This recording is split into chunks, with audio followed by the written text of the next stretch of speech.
Bakit nga ba tayo tinatawag ni Kapitan Tiago? Darating daw kasi ang anak ng yumawang kaibigan ni Kapitan Tiago.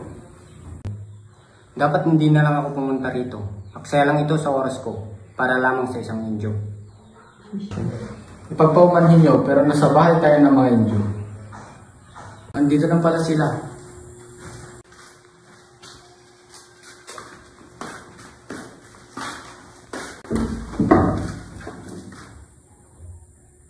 Nararamdaman ko pong ipakilala sa inyo si Don Crisostomo Ibarra, anak ni Don Rafael. Siya na natili sa Europa ng 7 taon. Kinalulugod ko po kayong makilala lahat. Pinabati ko po kayo sa inyong pagdating. Ako si Tiniente Guevara. Nakilala ko na ang inyong ama at masasabi ko isa sa marangal na Pilipino.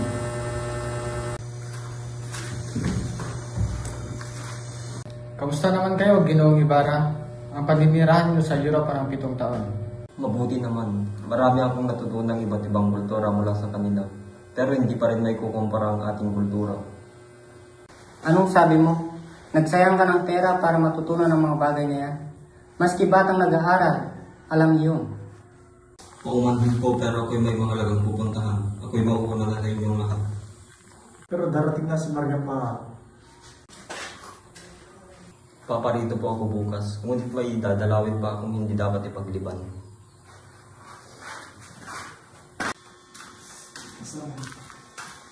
Tignan niyo ang nangyayari ngayon sa mga kabataang Pilipino na pinapadala sa Europa.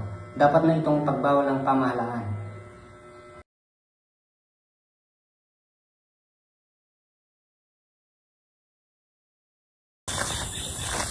Binata. Tiniente, kayo pala. Ginoong Ibarra, may dapat po kayong malaman tungkol sa iyong ama. Tungkol sa aking ama. Tungkol po sa pagkamatay ng inyong ama sa bilangguan. Bilangguan. Namatay ang aking ama sa bilangguan. Noong araw, sinukso ng mga bata ang mangmang na taga-singil ng buwis.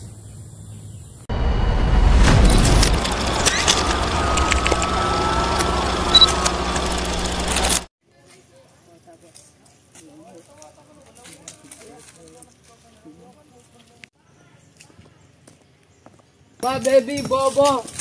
Utak pagong, utak pagong! Hoy!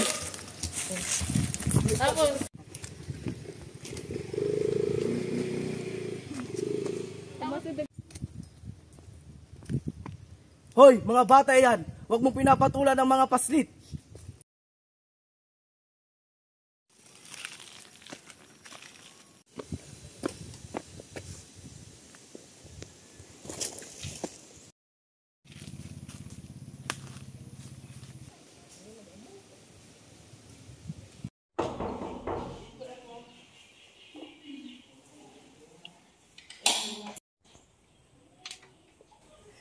Magandang hapon po. Pasok kayo at naghihintay na si Maria Clara. Salamat po. Maria Clara. Ibarra? Buti naman at nakapunta ka rito. Kamusta ka, ma? Eto, mabuti naman. Halika, maupo tayo.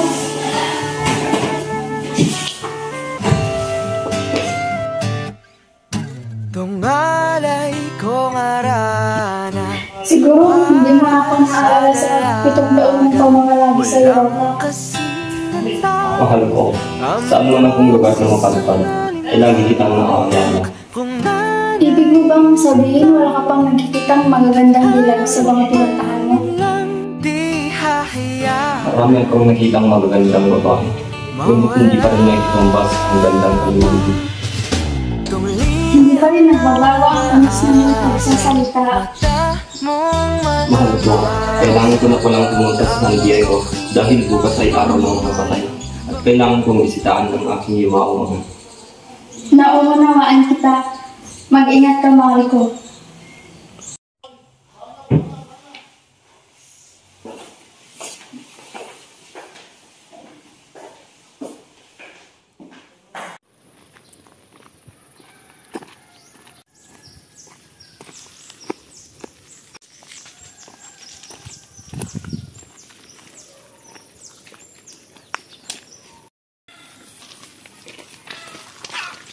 Ikaw, Anong ginawa mo sa aking ama? Nagkakamali ka, binata. Wala akong ginagawa sa iyong ama. Kung hindi ikaw, sino? Sino ang panghas na gumawa ng ganoong bagay? Sa aking paghihinala, kagagawan iyon ni Padre Damaso.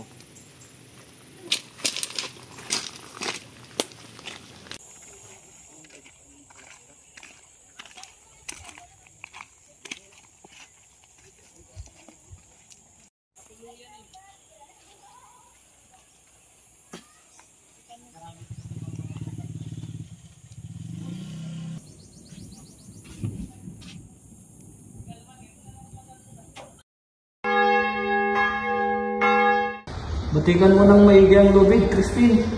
Baka sabihin ng sakristan mayor na tinatamad tayo. Paano yan, kuya? Tinanghihina na ako.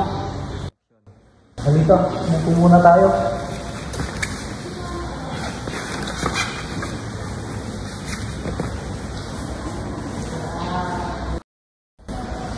Kuya, magkano pang sasawarin mo yun? 2 piso lang.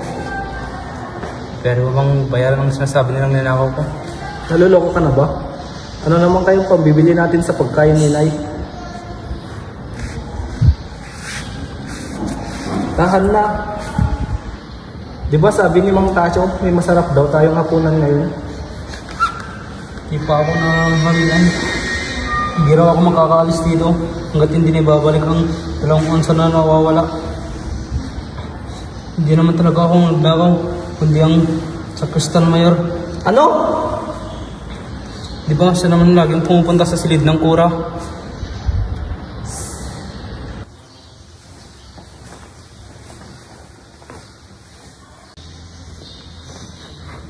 Ano ka mo?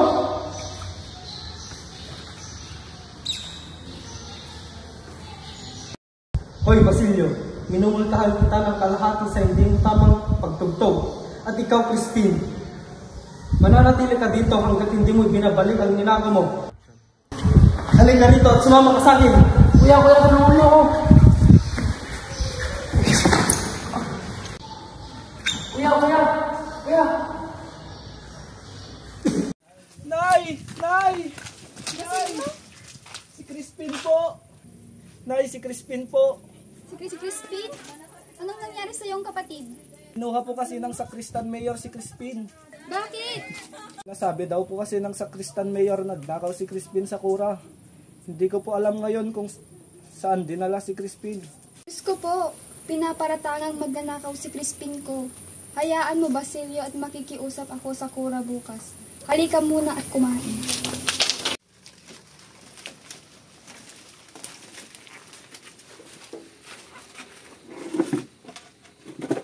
Ay, wala po akong gana.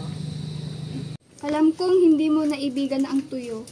Ipinaghanda ko kayo ng pagkain, ngunit dumating ang iyong ama at inubos lahat ito.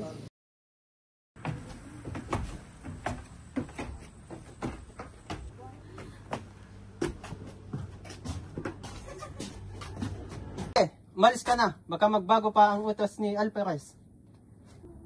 Talaga po?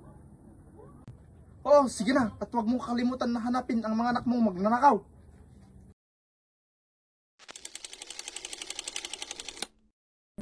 Basilio?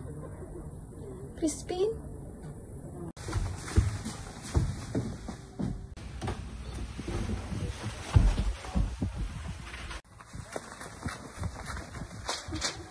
Basilio? Crispin? Mga anak ko, nariyan na ba kayo?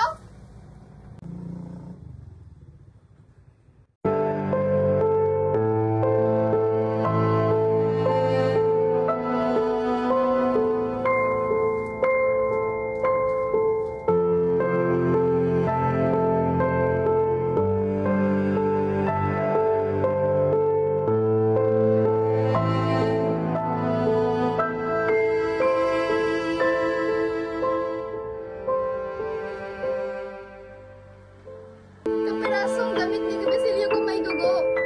Oo nga, may dugo. May pulang dugo. La la la la. May dugong mapula. Dugo. Halikan na ngayon. Ginoo, dito ko'y tinapon ang bangkay ng iyong ama. Maraming salamat sa iyong pagtuturo sa akin. Wala po iyon. Marami po akong utang na iloob sa iyong ama dahil sa kanya maraming bata ang nakapag-aral. Kung gayon ay dapat ko palang ipagpatuloy ang nasibulan ng aking ama. Ang ibig niyo po bang sabihin ay... Oo, magpapatayo pa ako ng paaralan upang marami pang bata ang dapat maturuan. Talaga po, maraming salamat po. Walang anuman. O sige, ako'y mauuna sa iyo at may mahalaga pa akong pupuntahan. Mag-iingat po kayo.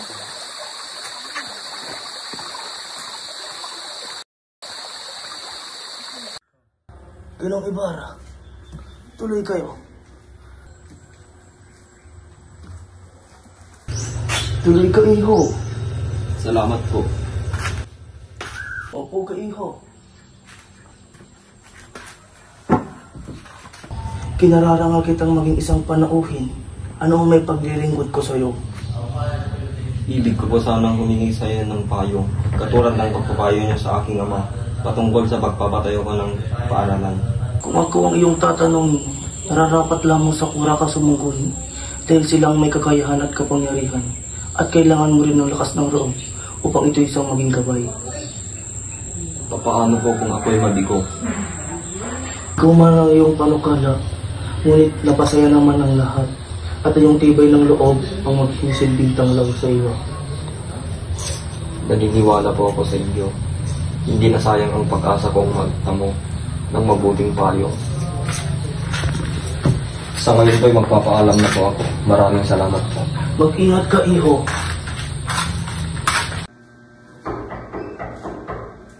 Sino ba yun?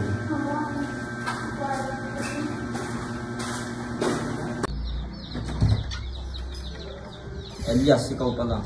Tuloy ka, kaibigan. Anong may paglilingkod ka sa iyo? May mahalaga po akong dapat sabihin sa inyo. Kung gayon, pumasok ka muna at mag-usap tayo sa loob. Maraming salamat po.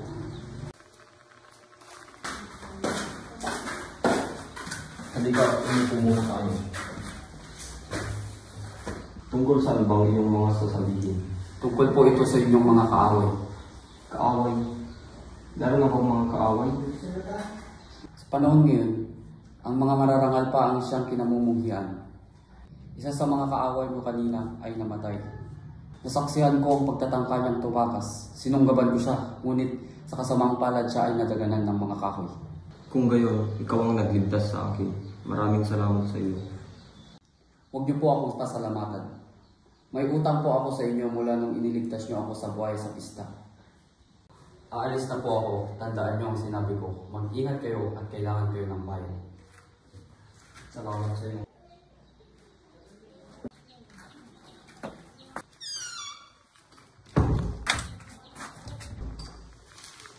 Kaaway? Sino ba kaya ang mga kaaway ko dito? Buhay pa man, pinaparusahan ng mga mapagmalaking tao.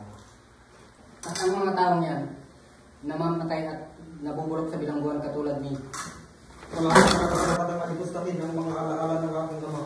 Ibarra, huwag mong gawin yan. Alang-alang man lang sa akin. Magdasal ka na ng mga nalalaman mo sapagkat dumating ng oras mo. Bakit ka nalulungkot, Tia? Tia Isabel, si Ibarra ay ginawang iskamulgado at hanggang hindi siya inaalisan nito, pinagbabawalan ako ng upang makipagkita sa kanya. Iha, hindi naman namatay si Padre Damaso, kaya nakasisiguro akong patatawarin niya si Ibarra. Ewan ko po, Tia, pero natitiyak kong may kinalaman si Padre Damaso sa desisyon ng Papa.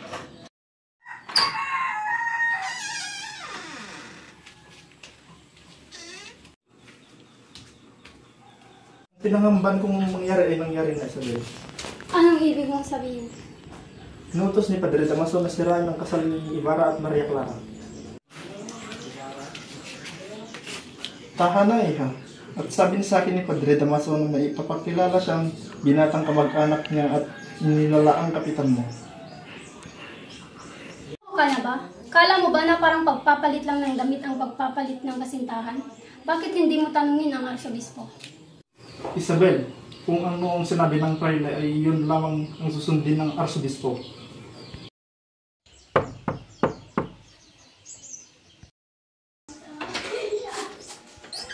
Kapitan Tiago, may sakit daw ang aking inaanak. Opo, Padre Damaso.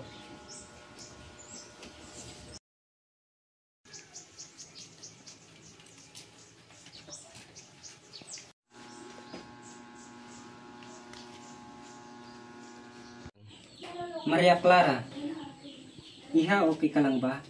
Opo. Magpahinga ka ng mabuti at alam ko, gagaling ka kaagad. Opo. Maiwan mo na.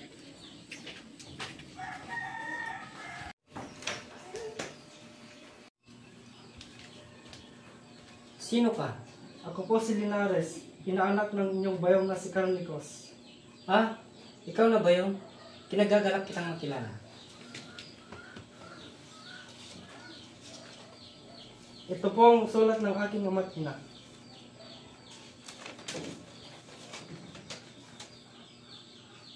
Trabaho o asawa? Kung trabaho ay madali lang. Kung asawa ay... Hindi naman po ako nagmamadali. alam ko na. Halika iyo, sumama ka sa akin. Isabel, ipabatid mo nga kay Maria Clara. May gusto akong pakilala sa kanya na panauhin. Pasigaw po, Padre Damaso.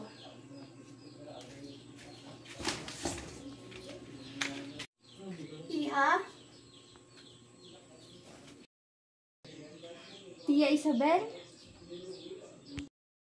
May gusto daw pakilala sa iyo si Padre Damaso.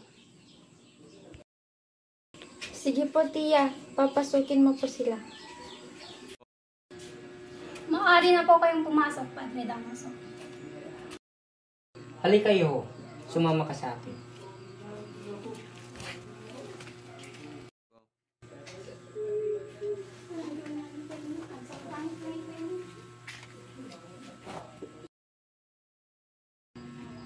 Iha, kinagagalak kong ipakilala si Don Alfonso Linares, ang kamag-anak ko.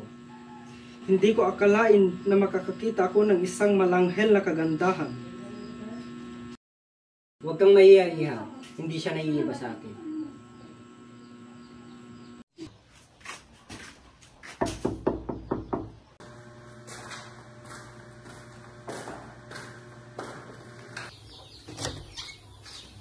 Aba, ikaw pala Elias. Anong kailangan mo? Ginoong Ibarra, kailangan mo na pong lumisan. Ah, bakit? Natuklasan ko po na may isinasagawang pag-uusig at kayo daw po ang may pakana ng lahat ng ito. Ayon po sa aking kausap, kayo binayaran niyo daw po sila upang manggulo. Diyos ng habagin. Ano ngayon ang aking gagawin? Wala na akong magagawa kundi ang... Lisanin ang puok na ito.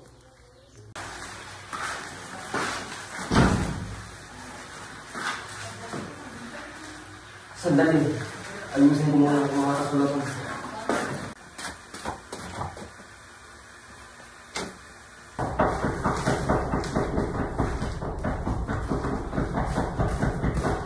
Sa ngalan ng Espanya, ay buksan ang pintong ito kundi ay gigabihin namin ito!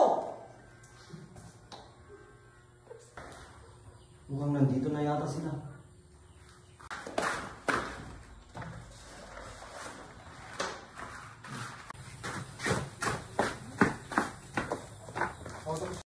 Sa pagpapatiwakal ng malaman ko, baka pati ikaw ay madamay.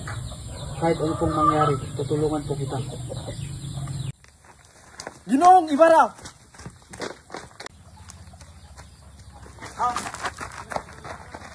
Halika't sumama ka sa amin! Halika't sumama ka sa amin! Wala akong ginagawa.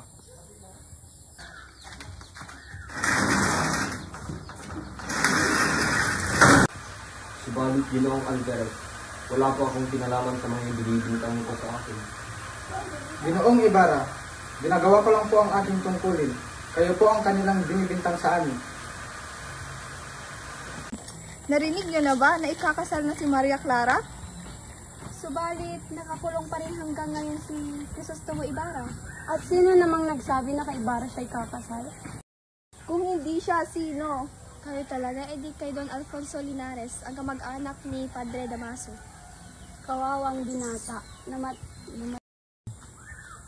Kaawa-awang binata, nasunog na ang bahay, nabilanggo at nawalan pa ng katipan. Kayo nang bahala sa mga kawal at ako nang bahalang magligtas kay Ibarra. Oo, sige. Elias, sige, pumunta ka na. Maraming salamat sa inyong dalawa.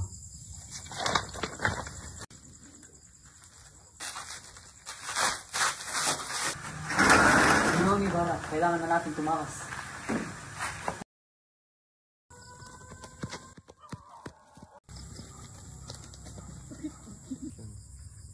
Aba, si Ibarra at Elias.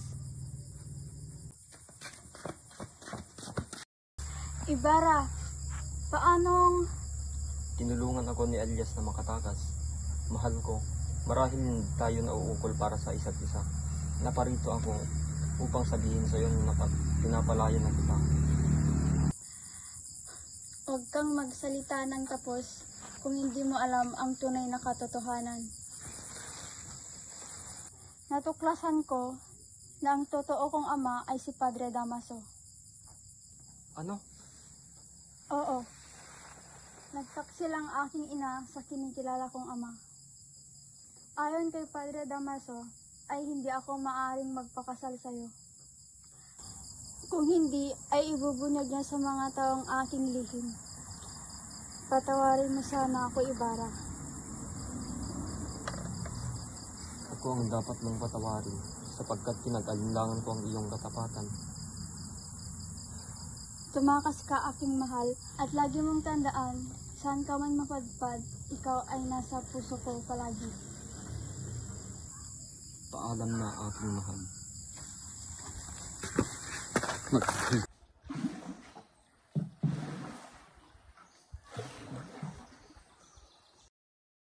May palagay na po ako na natuklasan ang inyong pagtakas. May palagay na po ako na natuklasan ang inyong pagtakas. Yamang iisa lamang ang ating kapalaran ay sumama ka sa akin sa ibang bansa. Tutagpuan tayo. Humanap ka ng matataguan mo, Ginoong Ibarra.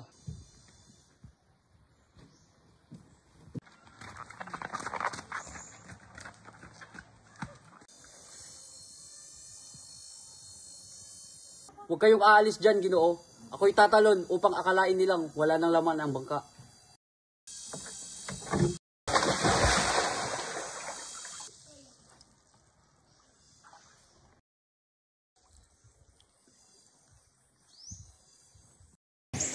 Lola, may pakiusap po sana ako sa inyo. Yaong magpapasko naman po ngayon, gusto ko po sanang umuwi sa aking ina at kapatid. Siguro ngayon ay nagtatangis na sila sa aking pagkawala. Hindi ka makakauwi na buhay sa bayan, anak. At saka, hahanapin ka ng mga anak ko. Sa pangungusap mo'y napagtanto kung gaano mo kamahal ang iyong ina at kapatid. Halalakad na at naway pagpalain ka ng Diyos. Talaga po ba? Maraming salamat po. Sigurado matutuwa ang aking ina dahil magkakasalo-salo na naman kami sa Noche Buena. Sige po, mauna na po ako. Sige anak, mag-iingat ka.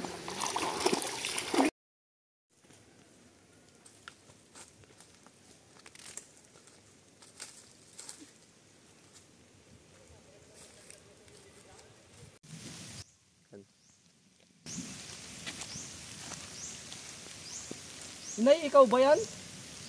Inay!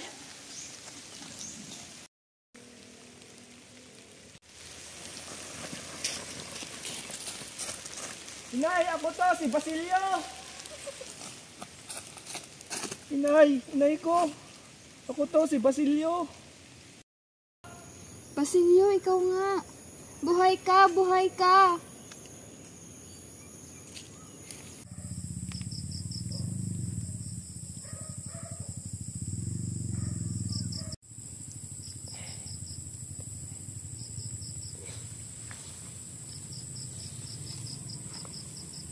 Inay? Inay? Inay! Inay, gumising naman kayo! Ha? Sino ka? At anong ginagawa mo dito? Ako po si Basilio. Ito po ang aking ina. Patay na po siya. Basilio, bago magbukang liwayway ay patay na rin ako. Manguha ka ng mga kahoy doon at bumalik ka. Tapos layaban mo ang aming mga bangkay. Pagkatapos,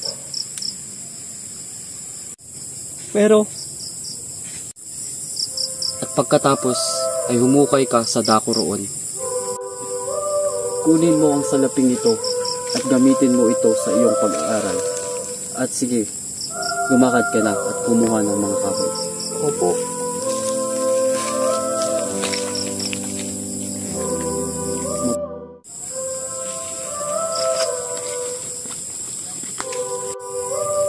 Mamamatay akong hindi masasaksihan ng bukang liwayway. Ngunit sa mga mapalad ay alalahanin niyo ang mga nagtanggol sa ating bayan.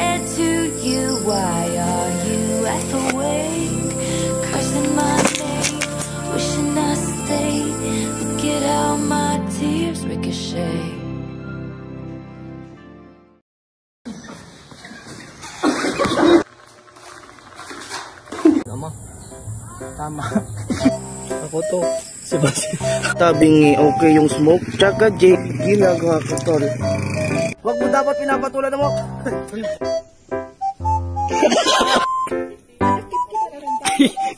Diyos ko po.